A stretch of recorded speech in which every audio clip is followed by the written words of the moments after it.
unanimous consent to address the floor of the House and to extend and revise my remarks. Gentlelady is recognized for 1 minute.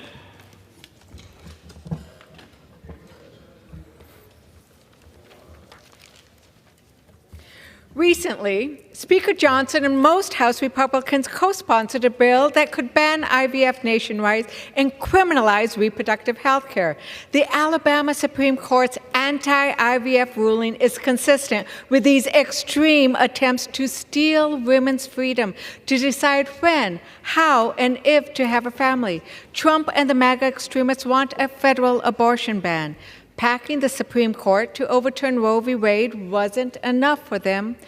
Every state law and constitutional amendment protecting women's reproductive freedoms, from New Mexico to Kansas to Ohio, could be overturned if Donald Trump and Republicans win in 2024. Criminalizing pregnancies, outlawing IVF and birth control, forcing pregnancies on children who've been raped. That's the nightmare we face unless women and those that love them act now to defeat this extremism. Women need health care, not handcuffs. I yield back. For what purposes is